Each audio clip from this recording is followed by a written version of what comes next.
Hello, everyone. Hopefully, if I've done this right, welcome to New Energy Updates next blockchain and energy webinar. Really excited to have a really good lineup of speakers today. Really excited to talk about some very interesting concepts related to blockchain in energy. So obviously, we'd like to thank the Ocean Protocol and Verve for joining us on this webinar today. And really, it kind of helps to start with learning a little bit about what we're about. So who is New Energy Update? Well, we're an independent market research and large-scale international conference company.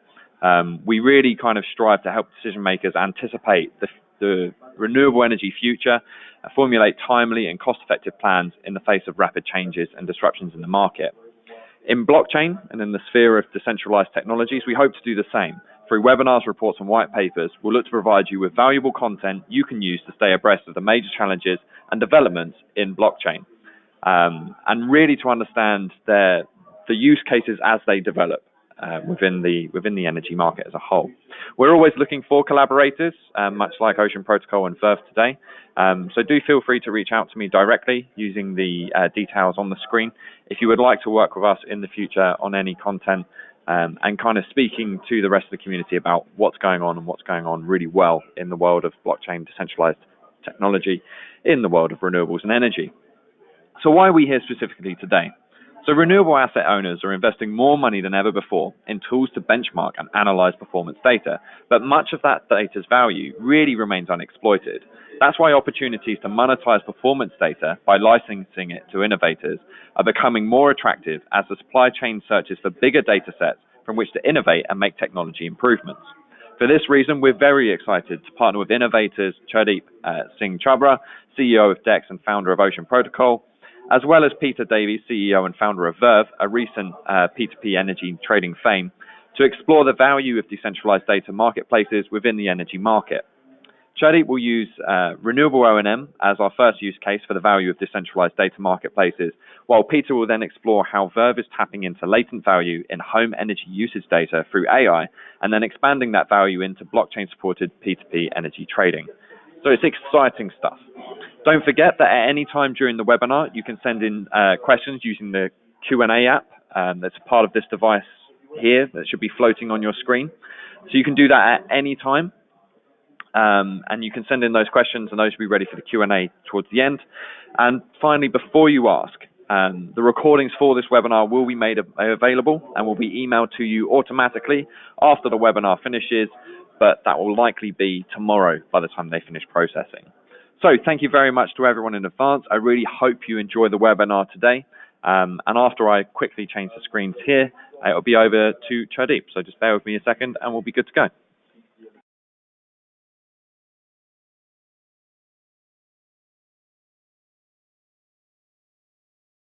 Thank you, Kurt.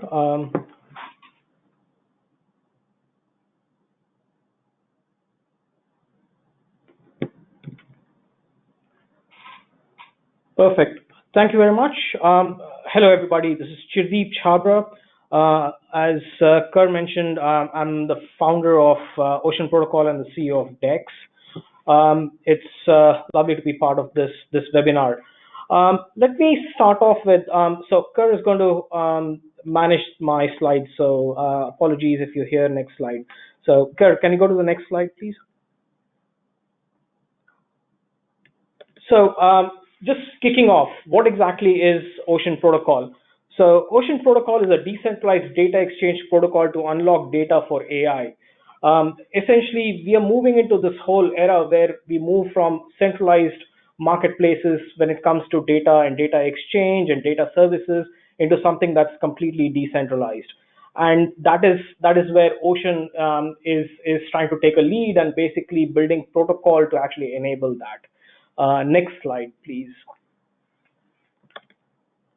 So one of the observations that we have is, and the reality today is that AI and data aren't really connecting. The reality is that there are a lot of AI startups and researchers who are drowning in algorithms. They're all building some amazingly innovative things around genetic programming. They're doing things around neural networks and so on. But what they're starved of is very high quality data. And while there's a lot of innovation happening, the the quality data is not being made available to them. And on the other hand, there are a lot of multinationals, there are a lot of companies, there are a lot of governments, there are a lot of SMEs that are generating increasing volumes of data. So the reality is those data sets are really siloed. They're not really available for use by these startups and researchers. So this disconnect is actually causing a huge problem in the industry by itself. And what we are really seeing is that basically just a handful of companies that have both the AI capability and huge volumes of data to really make an impact when it comes to AI. If we talk about AI being the future, what we are really seeing is there only a handful of companies that have access to that. And the main point over there is to actually enable these data silos to be broken and data to be shared in the right manner.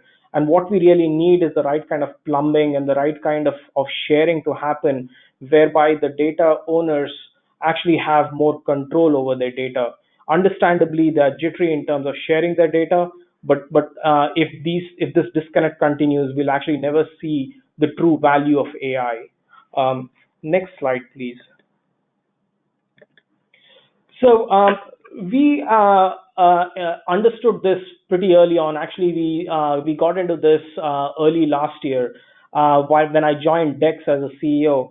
So just to give you some background, Dex had been a centralized data marketplace for about 4 years before I joined.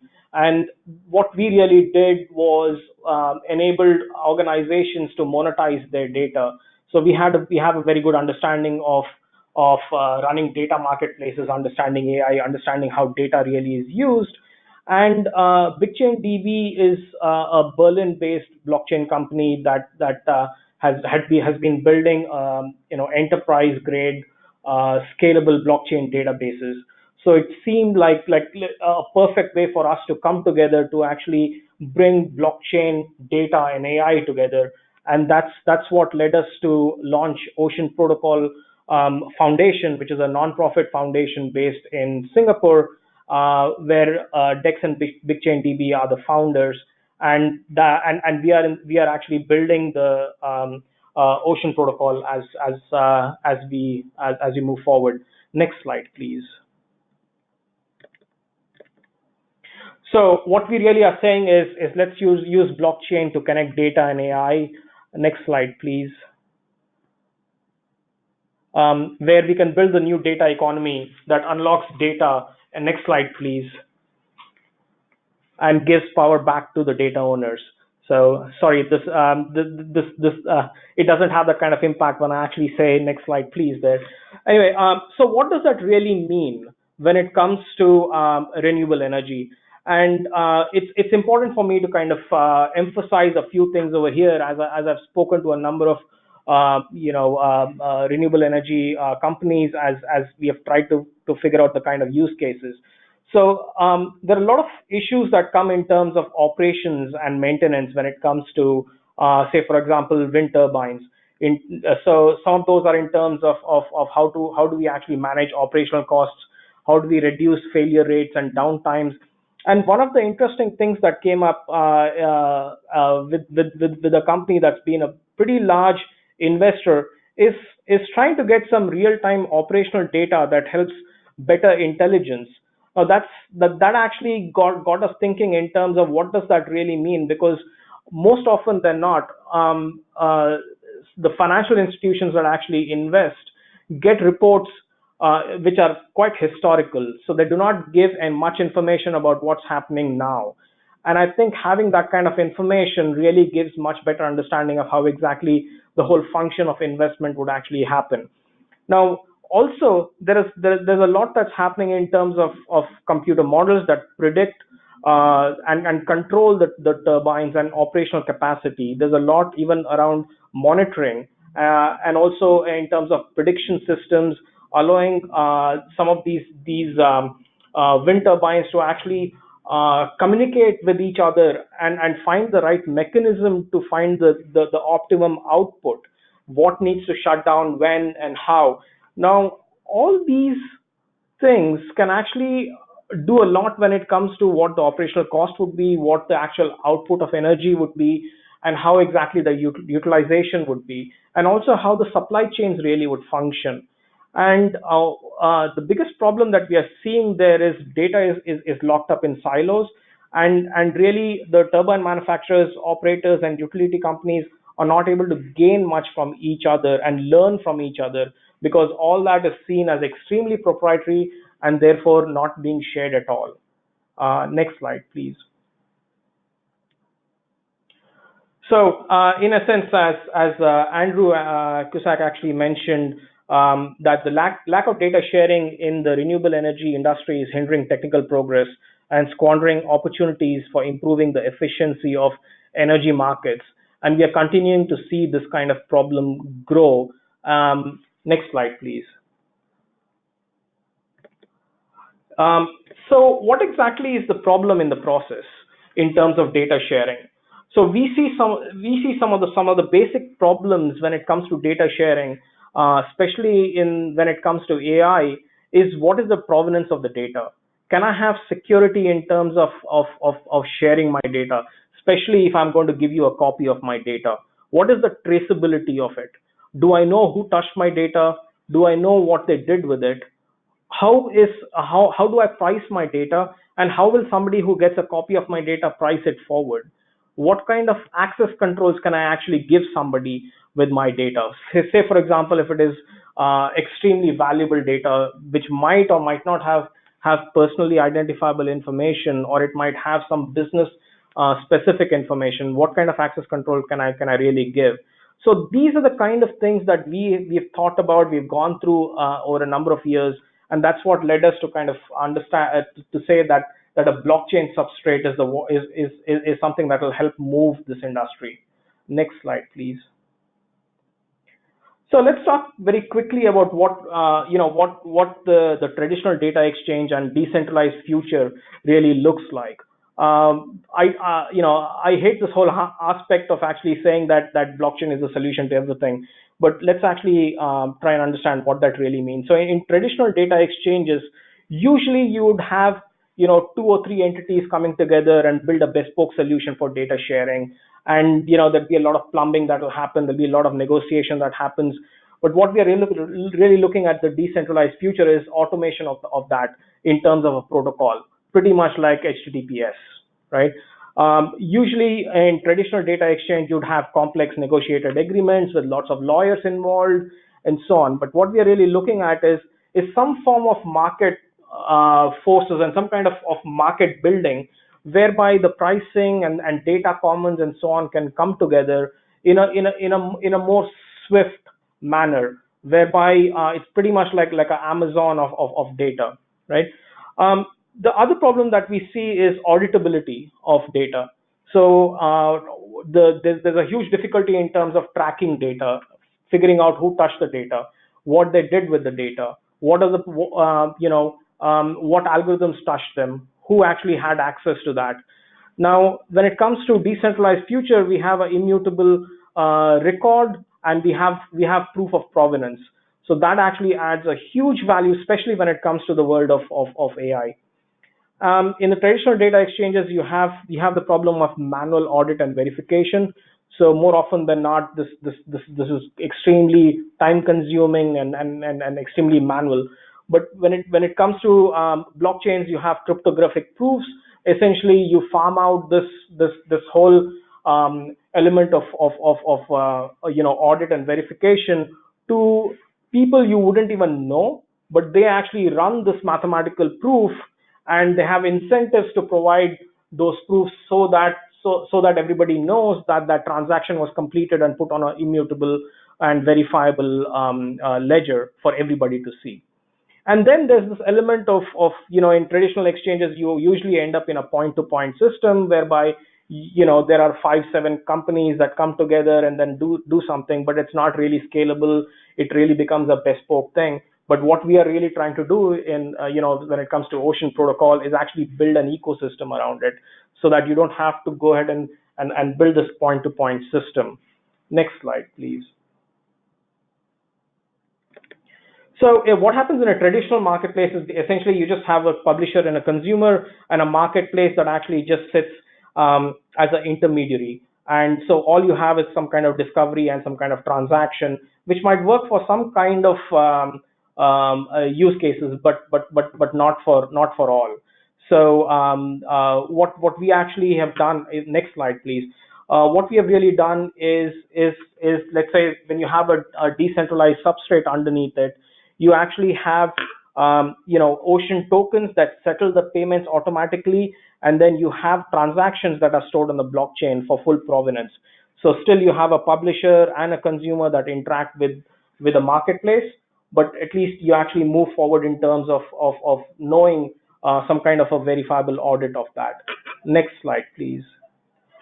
So there's another mechanism which is about having a trusted broker, whereby you might actually decide you won't let the person download your data, but you're okay with that data sitting with a trusted broker, where your data gets stored there, and the consumer might actually send their algorithm to that secure enclave, as you can see there, and that is where they actually run their algorithm, and only the new data that's generated, that is the only one that the consumer can actually pull out of the system and use.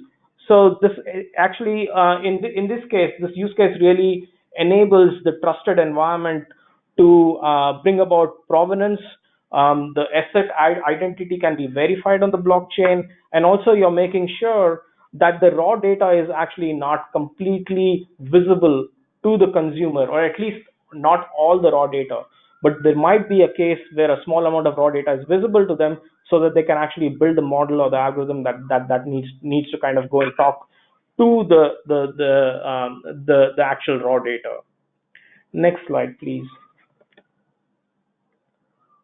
So what we are moving towards, so what I'm doing is actually showing you right through, how this we will move to this whole decentralized future through these various steps as trust in the system kind of grows. So here what you're seeing is complete end-to-end decentralized services where the publisher and the consumer are actually interacting from, on two different marketplaces. And you might have very specific service providers who might actually provide services, like in this case you see a storage provider who might actually be just concentrating on only that. You might have somebody who actually concentrates only on compute, might be providing some kind of high performance computing, and you have the publisher interacting with marketplace A and consumer interacting on marketplace B. But here you could still have the element where even the storage is in one place, the compute actually happens in another, and then the consumer actually just gets access to the result set. So what you see here is the marketplace is not siloed. In the previous cases, you might actually have seen only one marketplace, which still seemed like it was a siloed scenario. But what you really see here is this is a shared ecosystem that publishers, consumers, and service providers can actually play, so that this kind of data sharing really happens in a safe environment, whereby the control is still in the hands of the data providers, and it's not actually gone away, and there's no copies of data floating around. And what you're actually ending up with here is what I would call as a public utility network. A public utility network in the process is essentially that it is permissionless and it's rent free. So the token is a reward for good behavior. You have a utility, which means that the service is delivering useful work, and you have a network which is basically co-owned by everybody, and it basically is a horizontal rather than a vertical. So you don't have silos of either marketplaces or service providers in the process. Now, what that really means, so next slide, please, is when it comes to data asset access, you can actually decide, depending on the kind of data that you have, what kind of access rules you will apply to that. So if it is open data, which any actor can access, you can actually allow somebody to kind of download that data. You might have other kinds of accesses whereby, say, it's a qualified data where they need to meet certain kind of qualified criteria, whether it's the institution that's actually downloading the data is probably a research lab, so where they can actually download the data, or there might be a certain entity which belongs to, let us say, a group of companies that want to come together and work together, in which case you might say that it's restricted access only to this group of collaborating companies, which might be the case in let us say in all the companies that are operating offshore renewable energy plants and so on. And then there is private data, where there's no way that that data can actually leave your premises. If it is not going to leave your premises, but you still want to do something with the data, which might happen with extremely sensitive data, which might have personally identifiable information, for example, in healthcare, is that the algorithm travels to the data and the processing happens there. Next slide, please. So just to also let you know, what we are doing is we are building a trust framework around all of this, so that we not only move towards that complete decentralized future, but also if there are trusted elements in this whole ecosystem, then how exactly will they actually interact with each other? So just in terms of how exactly this will work within the industry, the utility industry that you all are very interested in. Say, for example, there are wind turbine manufacturers, there are sensor manufacturers, there are utility companies, and then you have other kinds of data coming in. Say, for example, from the weather data, or data that is actually open already and coming in from government and NGOs. Is as you join Ocean, your data basically becomes an asset, and as it becomes an asset, it is now discoverable by entities that you decide. You decide what kind of access controls that are possible, what kind of data sharing that's possible. Now that leads to all kinds of new revenue streams, and also, as I mentioned earlier, better decision making, better prediction, better AI models, and so on, which then strengthens these kind of offerings. And that's what also led us to collaborate with Verve. You'll listen from Peter. I think one of the things that really excites us is as organizations and companies bring about such valuable data together, sharing of data can actually mean a number of things in terms of making better decisions, advancing the industry, and also bringing about new kinds of revenue streams, while making sure that the customer actually gets the best that there is. Next slide, please. So I'll very quickly go through this one. So essentially, Ocean, as we see, is the backbone for the new data economy. We are looking for other organizations to really build marketplaces and services on top, and that's what we are working on. Next slide, please. So in the process, what we have done is, in Singapore, we have signed up with the Infocom Media Development Authority and the Personal Data Protection Commission to run 7 industry-led regulatory sandboxes, which we are calling as development sprints. They're in the area of mobility, financial services, healthcare, utility, as you can see, built environment, retail, and agri-tech. And the whole idea of these sandboxes is to let industry decide what kind of use cases that we can use, but get regulatory oversight to make sure that there is full understanding of this mechanism of data sharing is sustainable, scalable, and can actually go global from day one. So we've been making a lot of progress, especially in healthcare, and we've been talking to a number of companies in utility, which is what also led us to partner with Verve. But we are looking for more companies to actually join us in that story. Next slide, please. So in short, what we believe is those who care use Ocean Protocol to share data, because they care about data provenance, they care about trust, they care about auditability, transparency, and want complete control over their data assets. So that's what we are. Thank you very much for listening, and happy to take any questions after this. Thank you very much, Chadeep. Obviously, very thorough overview, and I hope you guys have gained a lot through that. Obviously, we're trying to really talk about kind of how can we start to monetize, these vast data sets that we're starting to own and collect, and obviously Ocean Protocol offers a really interesting way of getting that data out there to stop it being siloed and to really unlock some of that latent value. So now what we're going to do is we're going to press a few buttons here, and hopefully that's going to switch the presentation screen over to Peter, who will then be able to take us away on his side of the presentation. So just bear with us for a few seconds, and I believe that has worked. So Peter, if you're still there, hopefully you can kind of unmute the phone and start to take us away. Can indeed. Brilliant. Yeah, thank you for the introduction. Yeah, my name is Peter Davies. I'm the founder of Verve. I'm just going to spend the next 5 or 10 minutes talking you through what Verve's been achieving in the energy and peer-to-peer space, using the kind of power of blockchain to be able to drive a lot of that, and how our partnership with Ocean is really taking data to the next level, and where we kind of see the vision for all this ending up. Cool. So yeah, I think a key kind of mantra that we have in the company is the fact that we're on a mission to bring everyone's electricity bills down to zero.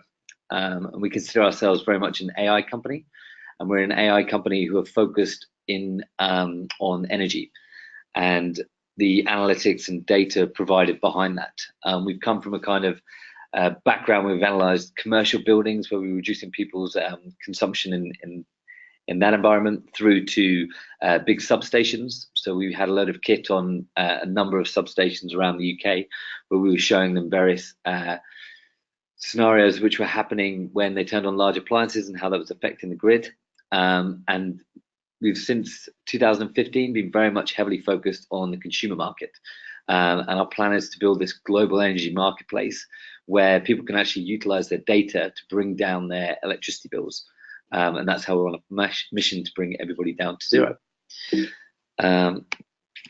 Cool. So if you see the Verve Home Hub, it's basically a little product which is in the top right-hand corner, where it sits on top of your electricity meter or smart meter, and basically turns it into a super smart meter. And you can see on the left-hand side the blue hub, and you can see that it's literally connected by putting a current clamp around the cable going into the electricity meter, and then plugged into the wall. And then what it's doing is sampling your mains power line at very, very high speed, and using the same kind of technology that's used in speech recognition to actually disaggregate your electricity data into the individual appliances. So in real time, it can send to your mobile phone or tablet what appliances are on, how much they're costing you, and if they're even starting to break down over time. So there's a whole condition monitoring play. And you can see that it's very much a global marketplace. So we'll kind of come to that in a bit, but already we're doing a lot of work around Europe and internationally, showing just the power of the actual energy landscape. So you can see from this slide, it kind of talks about the technology behind it. Each appliance actually has its own unique power signature. So the circuit board of that appliance, when you turn it on, has a unique power draw, and we use machine learning algorithms to basically understand that power draw and then allocate it into whether it's your kettle, toaster, microwave, tumble dryer, washing machine, etc. And therefore we can present that information that appliance is on back to the consumer. So we can tell you if you've left on your hair straighteners over time, or you've left your oven on, or it can even be clever enough to tell you if your fridge is starting to break down, or you've left the door open on the fridge, or if your filter on your washing machine is being left open. So really taking the kind of analytics to the next level. And while we were building this kind of home consumer product, we basically realized that we built probably the world's best tool for predicting your power consumption in your home over the next kind of 10, 20 seconds, but also over the next minute, half hour, hour, and really kind of into the future of your consumer usage.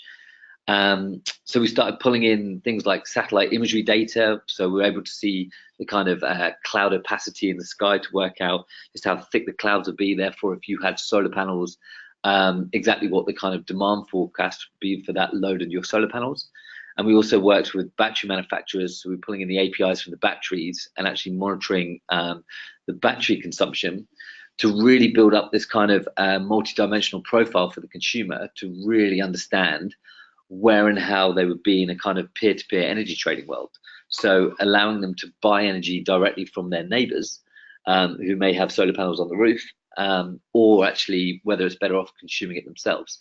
So we basically ended up building Verve into a home energy management system, which was clever enough to sell the extra energy that you may have generated with your neighbor, or even buy that extra energy which your neighbor has generated and you utilize it. And again, that's all kind of done by high-speed advanced signal processing. So we sample your mains power line at hundreds of thousands of times per second and provide those kind of real-time reports out. So back in, I think it was the start of last year, we were looking for a very good use case where we could show the benefit of this kind of peer-to-peer energy trading. And we'd previously won a project of kind of 100 homes where they each had battery and solar. And we were showing the benefits they would get when they were trading with each other in a kind of microgrid format. And we were showing that each of these homes was saving kind of between 80 and 150 pounds off the back of the consumption. That's even after you remove things like transmission costs, network. So we took that data and actually thought, well, let's build an automated peer-to-peer energy trading platform which utilizes the Verve product or smart meter data and prove in real environment a massive saving to those in social housing format. So there's a housing estate in Hackney where there's about 15 different buildings, and each of those buildings has got solar panels on the roof, and those solar panels were community funded.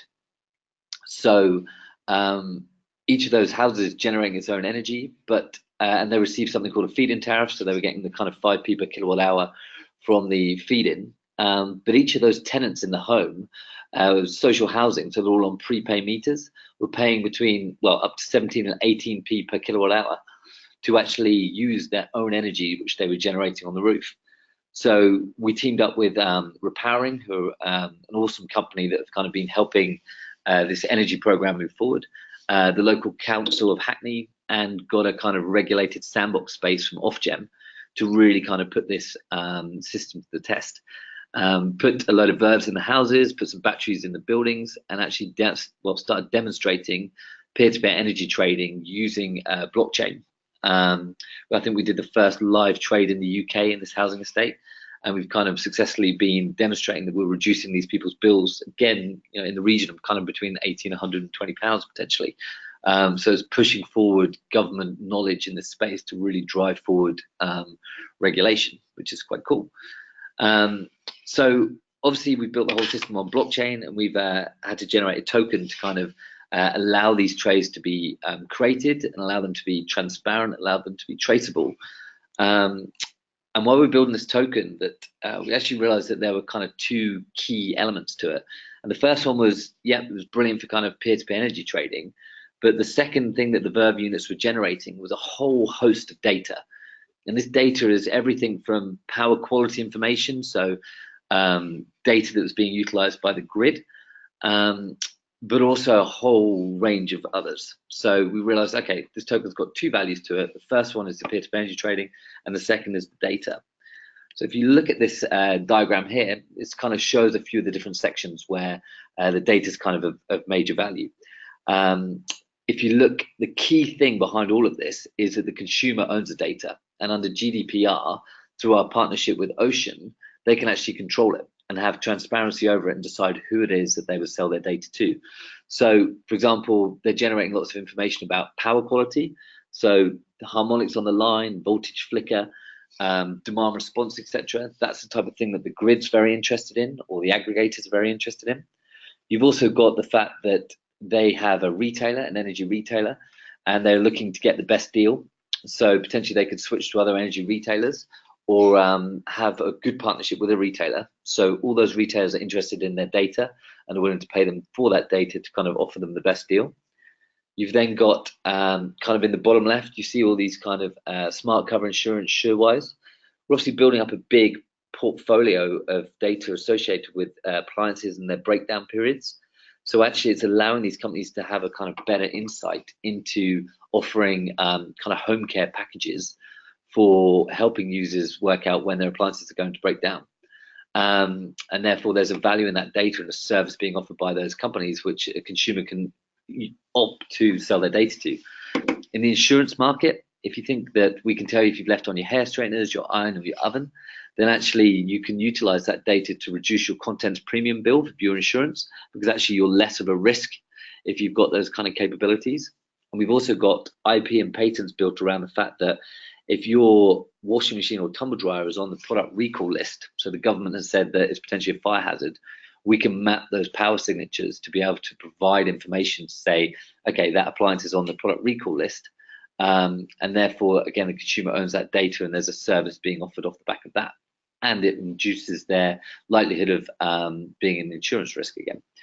Same for if a user's got elderly appliances, they may want to kind of upgrade them. So you can actually have the system which shows you, if you would swap it to the latest eco appliance, exactly how much money you would save. So therefore, you now have interest from the appliance retailers. So for example, the likes of John Lewis or kind of some of the big retailers would be able to offer you eco appliances at a better price and would pay you for that data. And they also want to know what kind of purchasing habits you have. So you might be somebody that always buys Russell Hobbs, or you might be somebody that buys Morphy Richards appliances or Samsung appliances. So those companies, again, would be very much interested in the data. And the consumer has control via the power of kind of Ocean's kind of built-in security, trust, and transferability to be able to sell them. And we can even do things which are as simple as automatically ordering you washing powder after every 20 washing machine cycles. So again, you're now bringing in all the kind of Tesco's, Lidl's, Walmarts of this world who potentially could sell you washing powder. And then built on top of that, because we know your usage patterns, we know when you would use certain loads and when you wouldn't. So you now have all the people who are kind of aggregators of the data, people wanting to sell you batteries, people wanting to sell you solar to provide you a kind of full service on top. So again, huge amounts of data that just by us analyzing your raw energy data will allow us to kind of act as a node on Ocean's system and be able to provide further value to your data to allow you to offset that data against your electricity bill and therefore hopefully bring your power usage cost down to zero. And if you see this map, basically everywhere in dark blue is where the system already works, and everywhere in light blue is where we have a product coming out in Q1 next year, which will work in the kind of North American environment and allow you to do peer-to-peer energy trading even down to the individual appliance if needed. And we've got partners. So one of our biggest investors is Centrica, who own British Gas. So we've been working with them on the pilots in the UK, along with the likes of UCL University, who've been partnering us on that, and Ofgem, the actual regulator in this sector. We picked up over £500,000 worth of funding from the government, who's really backed us to make this happen. We've been working with the Ocean Protocol and been out to Singapore, so there's obviously a complete deregulation of the energy sector on the retail front there. So there's a lot of scope for work there. We've just won a massive contract in the Middle East. And we've also got some other exciting news for Europe, which we'll be announcing very shortly. I'm also currently sat in Vodafone's office in Luxembourg because we won their Startup Accelerator program. So we'll be working with them to actually come up with a kind of European plan as well. There's a lot of kind of exciting stuff happening. And obviously the size of the energy market being such a global play is any benefit you can add to even a small percent really puts huge amounts of data available onto the whole platform and brings a really exciting manner into kind of generating this completely manageable, transparent and trustless grid, which is kind of where we want to end up. So that even if part of it went down, the whole rest of it would be able to kind of maintain itself, be secure, and be able to kind of continue without. So just click the last one. I suppose I kind of wanted to finish on where we're at in the space. So we did a token launch, or started the kind of pre-sale for it, and as part of that, we went and got a really strong team of advisors. So we've been working with obviously Ocean, Big Chain DB, along with Dex, but also with the Energy Web Foundation, who are looking at this on a very global space. So we feel we'll be partnering with them and moving forward. But also a lot of people in the actual blockchain space themselves, like key contributors who own exchanges for how that works, and also have been building their own blockchains to really understand the benefit of that. And I think a key key direction is for us is just knowing that the power of the data could even outweigh the power of the actual peer-to-peer energy trading, and to be able to utilize the two of them together, I think just brings this whole added advantage to be able to make that happen. Cool. Okay. Yep. That's pretty much all for myself. Like, really looking forward to the questions. Perfect. So hopefully while I'm changing the screens over, and that should happen very soon. Peter, I mean, just the first question. I mean, an awful lot of kind of startups nowadays are being are going through different kinds of token sales as ways of raising revenues or as ways of gaining extra people working with them. Is that something that you guys are pressing particularly hard at the moment? What's the deal there? Yeah, very much so. Obviously, the price of Ethereum in the sector is dropped quite heavily. So we've been making sure that we're kind of paying attention to the actual market itself. And I think a key thing is we have to have a token to actually run the system anyway.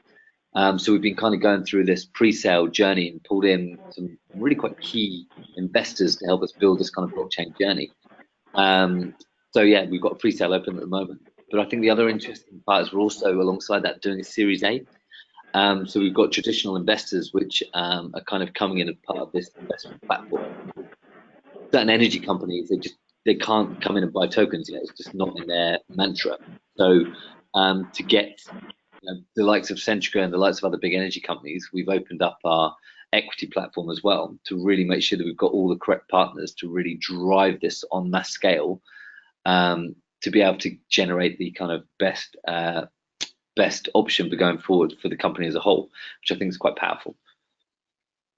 No, absolutely. Really exciting times for Verve and also for Ocean Protocol. Again, for everyone who's listening, you can send in questions through the tool there.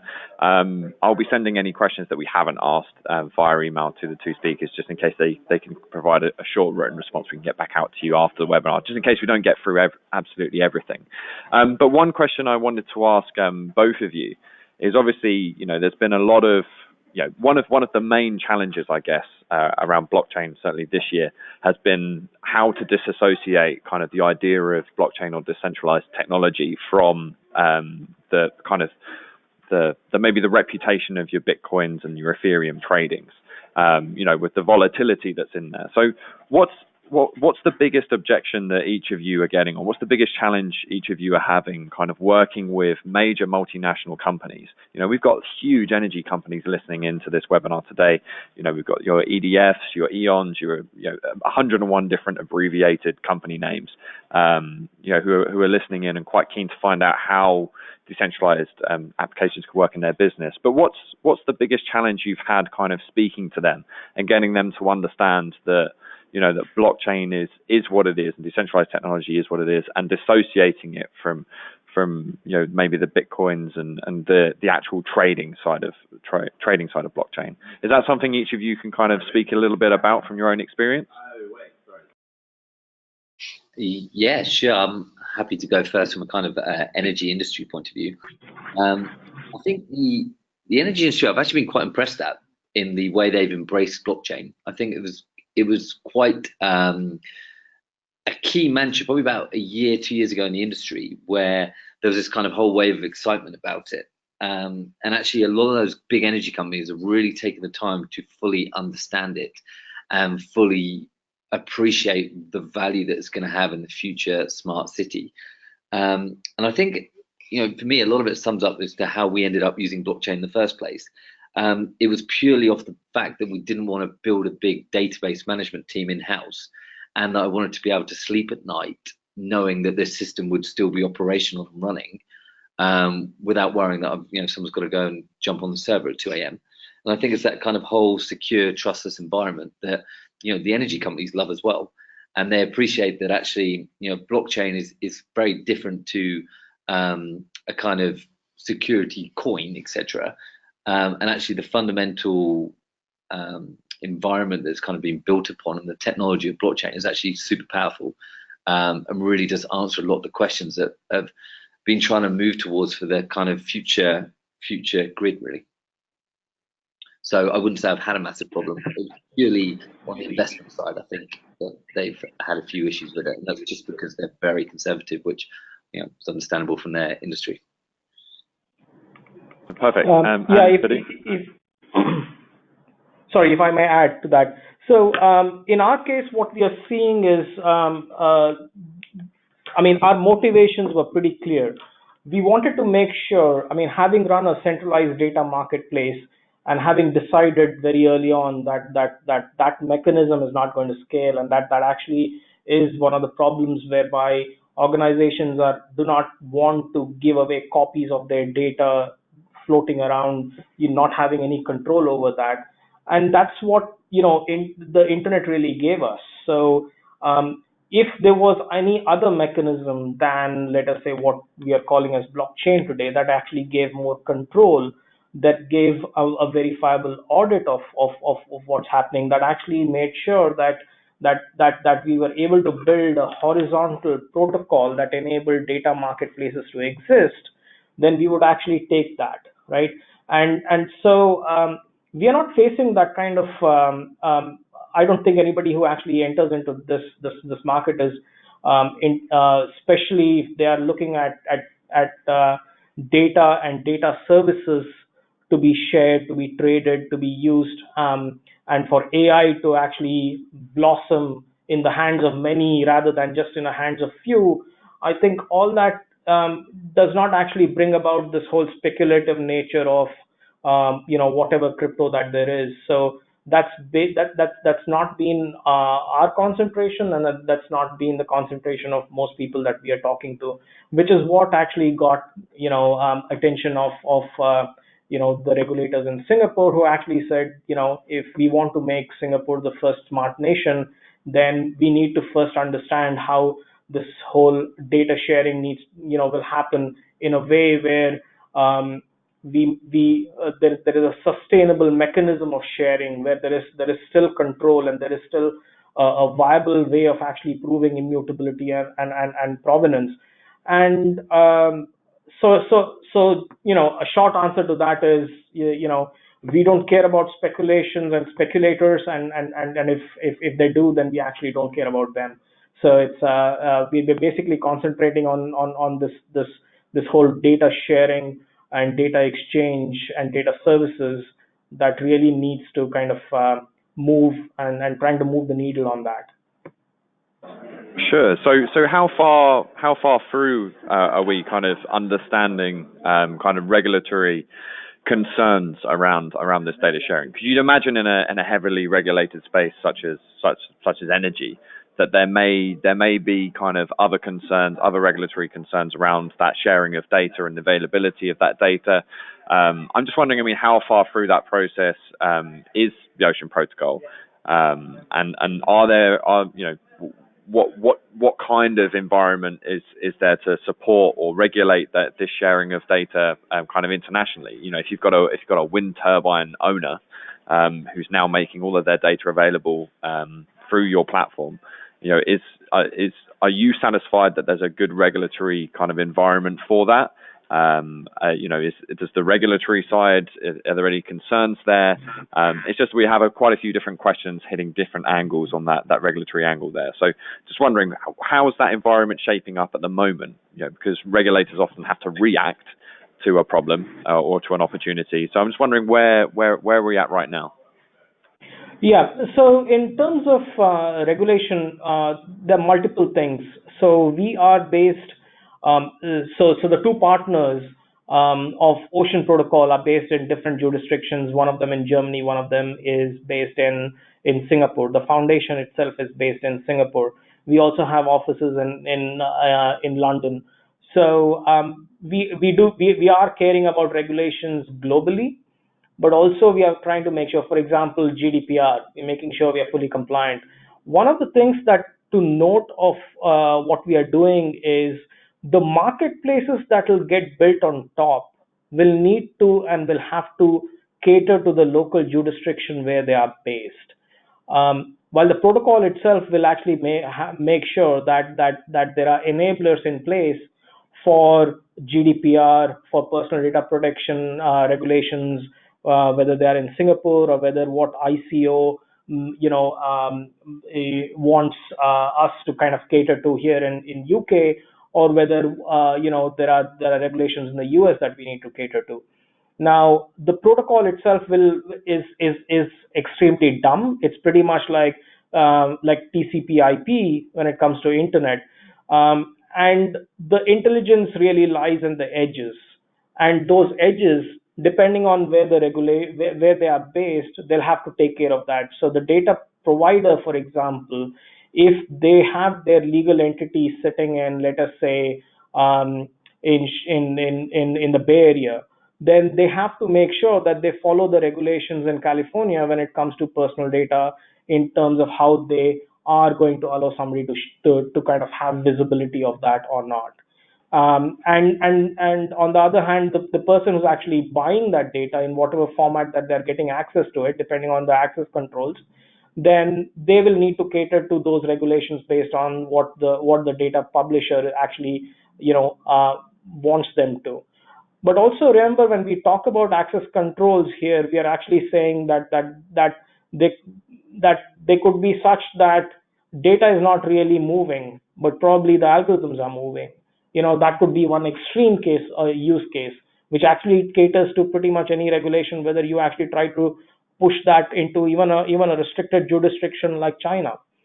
So, like I said, I mean, the protocol itself is extremely dumb. The intelligence of that will need to reside, on the edges, and then that's where the regulation will kick in.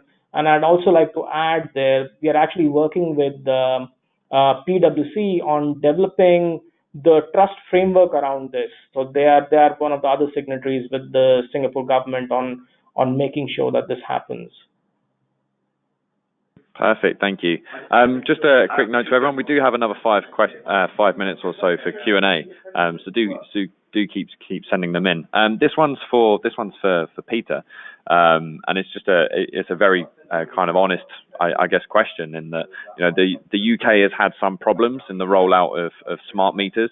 Does Verve kind of see similar problems, or how are you going to overcome some of the kind of the challenges that the UK has had rolling out these smart meters and seeing them be effective and provide that value to the consumer that has recently been reported that may not be as big as we initially thought? Yeah, so I think a key thing is to separate like Verve from an actual smart meter itself. Like Verve can sit on top of a smart meter and make it kind of super smart, or it doesn't need a smart meter for it. So I'm very pro the smart meter rollout in the UK, but certainly the pain as to what's happened. But I think the key thing comes when actually the consumer to start make serious revenue for it. And we very much consider our product more of a smart home product. So it's out there working along the lines of Amazon Echo, like the Google Home, the Samsung Smart Things, turning your home into a kind of smart home. So not really just focused on the energy side, but very much being a kind of consumer product. So that's why it's very beautifully designed, etc. And the key thing for us is it's the consumer. They're fully in control of it. So if the consumer wants to do stuff with their data, they can. If they don't want to, they don't have to. But it's basically a little box which will generate them some revenue over and above what they were currently getting. And they don't have to, that's not been mandated upon them. They have the opportunity to go out and buy them themselves, which I think is a key thing that the British consumer especially, if you tell them they have to do something, they won't do it. Whereas actually, if you give them something which makes their lives a lot better and they have the opportunity to go and get it, then I think that removes one of the barriers to entry for us. We've also got a second benefit in the fact that the whole peer-to-peer system can take smart meter data as well. So we kind of, that rollout is still happening. It's taken ages, but all that data is still valuable and can be utilized in our system. So we kind of got a win-win. But it's also why we're looking internationally. So one of our big partners, that's in the Middle East, they've got a whole different ecosystem there. And they don't need the smart meters for rolling out, but they've got different planned rollout which massively benefits the consumer. Same in the US, same in some of the other countries where all of a sudden the feed-in tariff has disappeared for putting solar on there. So actually, by them now having a Verve unit which can do peer-to-peer energy trading for them, it opens up lots of different revenue streams. So those people with solar actually, or wanting to get solar, massively benefit them to go and get a Verve box or something similar which can do peer-to-peer energy trading. So I think that removes a lot of the barriers that the poor guys doing the smart meter rollout had. Sure. And on that kind of expansion, kind of internationally, and also thinking a bit more on the P2P side. I mean, what do you think is the next step? I mean, are we going to start looking at utility scale P2P energy trading projects, whether in the UK or internationally? Is there a real scope for that? Because obviously the most publicized kind of projects we've been working on are for small blocks of houses, whether in New York or whether in your own project. I'm just wondering, I mean, where's that next step up to maybe that larger scale, and do you see that happening, with Verve, or is there a plan there? Yeah, hugely. I think, again, the major legislations which are changing around the world are all based around feed-in tariffs for solar. So these countries need a new way of being able to provide a benefit for people to go and put solar in their homes or build solar farms, etc., etc. And the only way you're going to do that is to be able to use that power to be able to offset against other buildings. So almost turning each of these solar owners into either an aggregator for all of them, which allows them to kind of act as a retailer, or is a kind of individual level. So it's, again, just changing the incentives. So if you can actually have peer-to-peer on a kind of national level, that is only going to be beneficial. So I think proving these in these small pilots, which are what you need, like the energy industry is not quick, so these pilots take 18 to 24 months, but it's all proving that it works, and the whole industry is just built off spreadsheets, putting one amount of all the supply against all the demand and making sure that it balances. That is the balancing market. So all that this blockchain is doing is basically just putting it into a kind of different format that can be utilized, and you can extract the data from in real time. So not massive amounts need to be changed, which I think is quite key. No, perfect. Thanks very much, Peter. We've got one time for one more question each, and obviously I'll follow up afterwards on any kind of unanswered questions just yet, because I know we've had quite a few coming in. I mean, time flies when you're having fun. But Jaideep, I mean, if I was a wind turbine manufacturer, and I'm sitting and listening to you right now, or if I develop, say, a condition monitoring system for a wind turbine gearbox right now, and I'm on the hunt for big data that I can use to help the innovation and help the product development that I'm working on, what would you hope is the one key takeaway they would get from kind of knowing now about Ocean Protocol and the way that you work? What would you hope they'd be able to do right now? Yeah, that's an interesting question.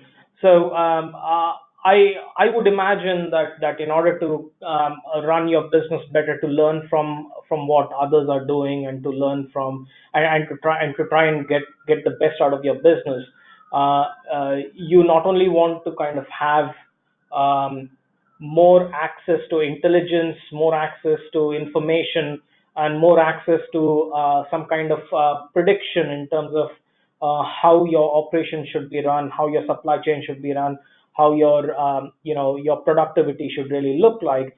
And I think everything over there is data driven. So you'd want not only to get the best quality of data from what you have, but also want to figure out the best ways to actually get access to data so that you can do the best, because raw data is not something that will give you everything that I mentioned when I said about information, intelligence, and prediction. It needs huge volumes of data to make that come together. So I would hope that there would be this vision and mission to become a part of a marketplace that actually caters to these requirements within your industry, which not only needs data coming in from your industry, but multiple other places and other sources to actually complete the full story, so that you can gain the most. And I think it's about joining the dots in that way, which is what I think every industry really looks for. And that's what Ocean's mission is to enable that kind of sharing to happen, and to enable marketplaces to bloom on top of the protocol. Perfect. Thank you, Jaideep. And Peter, we are out of time, I'm afraid. But what I'll do is one of my final messages really for people is to really start to start to take an interest in what Ocean Protocol and what Verve are doing. And I'll be following up after the webinar to everyone with the recordings, obviously, and a few links to each one of your sites and socials so that people can start to kind of follow the journeys that you're going on. Obviously, you know, really very exciting technologies, each of you, and this hour has really kind of flown by. But what we hope, you know, people have really taken away from this is that there are some real practical applications for decentralized technology, for blockchain within the renewable energy space that are being worked on right now. There's some really vibrant companies that are already doing some really great things, and there's no real reason why companies as large as the ones, you know, that are listening to this webinar right now can't be starting to play a part in the industry as it grows, to start learning about the place for blockchain and decentralized technology within their industries, to start testing things, to start being those first movers in those industries. So where do we go from here? We know that that's an awful lot of innovation and information that we've kind of thrown at you today about the scope and potential for blockchain within energy and renewable markets. But what we'll do is we'll keep following the subject. New Energy Updates purposes, we're not going to provide you the latest and greatest news. We're going to provide you a bit of analysis and really delve deeper into those specific use cases for renewables and energy. So stay with us and make sure you contact me using the details on the screen if you want to collaborate with us in future. But I hope that you'll all join me in thanking our lovely two speakers, Chirdeep and Peter, for a really great webinar and an awful lot of key learnings. And until next time, thank you all very much. Thank you. Thank you, everybody. Thanks a lot. Much appreciated.